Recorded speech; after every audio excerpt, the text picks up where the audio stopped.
The, the struggle for Irish freedom has gone on for centuries, and in the course of it, a well-trodden path has been made that leads to the scaffold and to prison. Many of our revered dead had trod that path, and it was these memories that inspired me with sufficient courage to walk part of the path, of the way along that path with an upright head.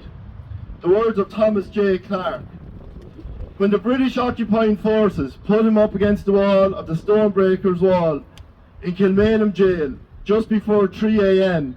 on the 3rd of May 1916 and shot Tom, those who gave the orders probably thought they had put an end to the Republic, the 32-county Republic that had been proclaimed by the leaders of the 1916 rebellion.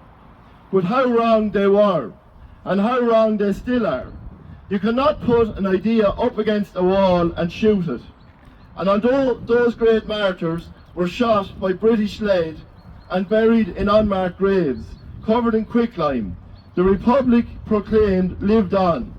And the same idealism and belief in the right of all 32 counties of Éire to be free still lives on today. All the revisionist historians, politicians, fake Republicans and their WEF masters in Europe, and of course the British Crown and their occupying army still camped in 6 of our counties know this. Recently I heard one of our so-called leaders talk about how we the Irish need to get away from our narrow view of what it means to be Irish. Standing here today in the town that Mary Palmer, Tom Clarke's mother, was reared in and married James, Tom's father in, we are part of the small group of believers who every Easter all over Ireland make the pilgrimage to our Republican commemorations to pay homage to our heroes. Here in the lovely Vee Valley, we are in an area steeped in the Republican tradition. The Fenians roamed the Boreens and sought refuge in the homes all along the Knockmeal Downs and the Galties. Father Sheehy rests out the road from here in Shanrahan, a rebel priest who dared to stand against the tyranny of British rule. He embodied the spirit of the Irish. He was not afraid to make a stand with his people. The White Boys first gathered a few miles from here in Drumlemon. They were a continuation of the rebellion against British occupation. Near my own home, Cranavone and Rooska Castle, James Butler fought against Cromwell at Fethard, and he too went to his death at the end of a British rope. This area was the landscape of revolution, where during the Tan War and Civil War, Sean Hogan and Denny Lacy took on the British Empire with their flying columns. All along the Vee Valley, from the Galties to the Knockmeal Downs, the local IRA active service units, backed by the great women of the safe houses in Cumminaman. These were the people who continued the Tipperary tradition of resistance to British tyranny. It is probably no coincidence that Tom Clarke's mother hailed from here. In Kathleen Clarke, Tom's wife's book, Revolutionary Woman, she states, his mother was a Tipperary woman and his father from the Ballyshannon area of Leitrim. He was 10 years old when his mother and father brought him from South Africa to Ireland. He was wildly excited, coming into a country which was interwoven into all his childish dreams and imagination. A land of romance, heroism, a fairyland where everything was beautiful.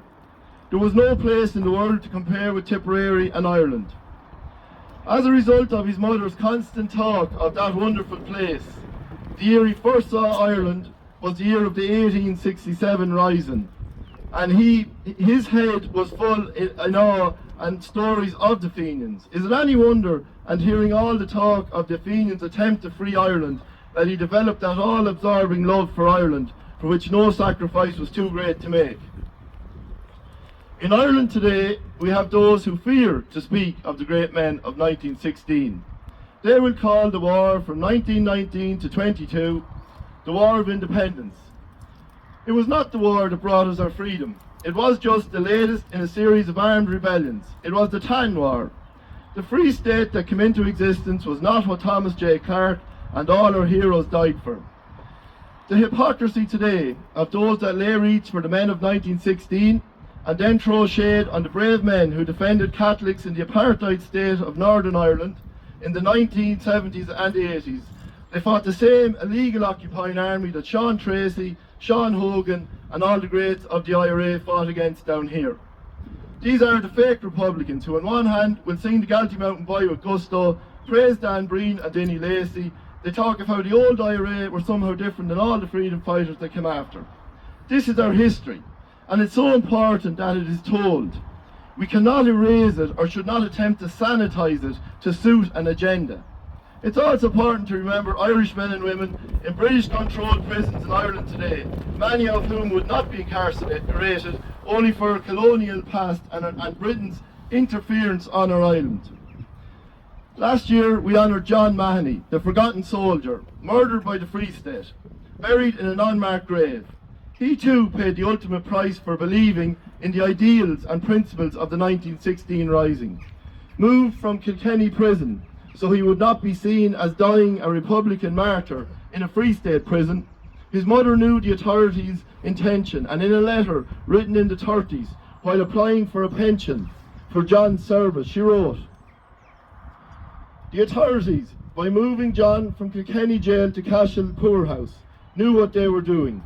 They made sure my son died, a pauper, not a hero.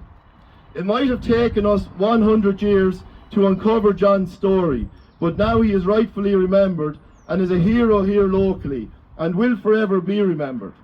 Before that, we stood beside our bravest of the brave, the men of the 3rd Tipperary Brigade IRA in February last year, and I was honoured to give the oration, my first one, for Paddy McDonagh and Denny Lacey. Two great Tipperary men who, like Tom Clarke, had a real love of their country. They were the principled few who refused to bend the knee to a foreign occupier and their homegrown supporters. This is part of our culture, our history. It is what makes us who we are. Father Geoffrey Keating is buried in Tubred, just a few miles from here. He was hunted by the British just because he dared to collect and write down our ancient Irish history. The British were attempting to erase our culture, our Irish identity.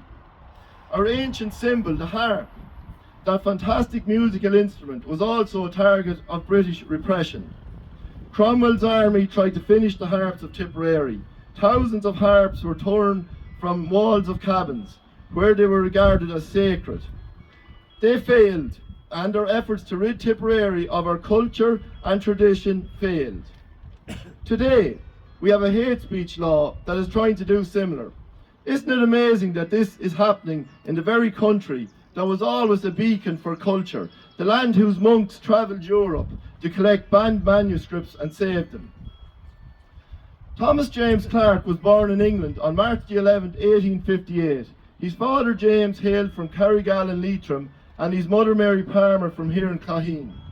In 1883, Tom took part in the Dynamite campaign, initiated by the famous Fenian Jeremiah O'Donovan Rossa. An informer infiltrated the movement, and in June 1883, at the age of 25, Tom was sentenced to penal servitude and sent to Chatham Prison, one of the toughest prisons in England. In 1898, Tom was released on licence, aged 40. He was reunited with his mum and sister Hannah, but his father had died in 1894. He met his wife, Kathleen, while visiting his friend and fellow Fenian John Daly in Limerick. John was the city's first nationalist mayor. Unable to find work in Ireland, the engaged couple emigrated and were married in 1901. From 1906 to 1907, they ran a market garden in Long Island, America. Tom felt a war in Europe was on the horizon in which Britain would be embroiled, and knew this would be to Éire's advantage. Tom persuaded Kathleen to return home, and she knew this was his life's ambition and would not stand in his way. In 1908, Tom established a tobacconist shop in Parnell Street.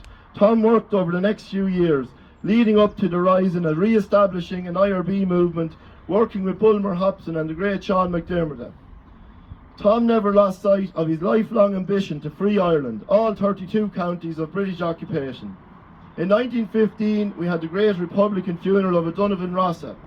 Tom chose a teacher, Patrick Pearse, to give the oration, and the famous words of advice were issued by Tom to Pearse: "Make it as hot as hell." In 1916, Tom Clarke was 59 years old. The hard years he had spent in prison had left its mark on him physically. Mentally, he was still an unrepentant fiend, and it was this love of his native land that drove him on. On the Tuesday, the 18th of April of Easter week, 1916, Kathleen describes Tom coming home late in a joyous and excited mood. He informed her that the rising was fixed to start on the following Sunday, that a proclamation had been drawn to which he was the first signatory.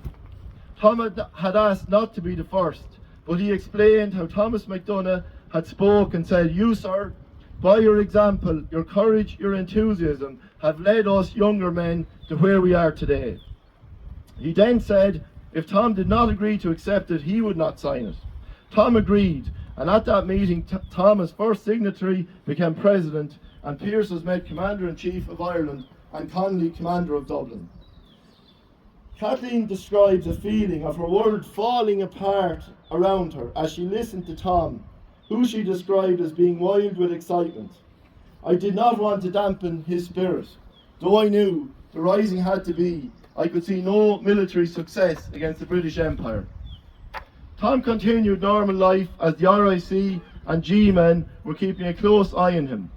Kathleen took the 3 kids to Limerick so she would be free to fulfil her role in coming them on during the rising. The plan to rise on Sunday was called off when MacNeill realised a rising was to happen. He issued countermanding orders. Despite this, the rising did go ahead on the Monday. Tom Clarke was the first to enter the GPO and described to Kathleen in Kilmainham after the rising how he had shot the lock off the door in the GPO and ordered all inside out with their hands up. He also recounted that he had led the last charge out of the GPO. He spent the week encouraging and advising. On the 29th of April, the surrender was issued in Moore Street. They debated what to do, and Tom was the only one who was against surrendering. All the participants from the GPO were herded into a garden in front of the rotunda. A British officer called Lee Wilson treated Tom deplorably, and this was not forgotten, with Wilson being shot by the IRA a few years later. Kathleen was brought to Kilmainham to visit him, and she described Tom as being in an exalted state of mind. He told her, "My comrades and I believe we have struck the first successful blow for freedom, and so sure as we are going out this morning, so sure will freedom come as a direct result of our action. It will not come today or tomorrow, and between this and freedom, Ireland will go through hell, but she will never lie down again until she has attained full freedom. With this belief, we die happy. I am happy and satisfied at what we have accomplished." Tom Clarke was executed on May the 3rd, 1916, with Patrick Pearse and another great Tipperary man to remember today, Thomas MacDonagh. Kathleen lost a baby shortly after the rising. She went on to become a senator and TD and was elected Dublin's Lord Mayor in 1939. She died in 1972, aged 94. To finish with a quote from Thomas Kent, who was executed, the great Cork man, in 1916. "Accursed be the false tongue of the raider. Accursed be the sons of the Gael who would aid her. Let him who feels shame for his ancestor's story be gone from our pathway. Let ours be the glory." Thank you very much. Bye bye.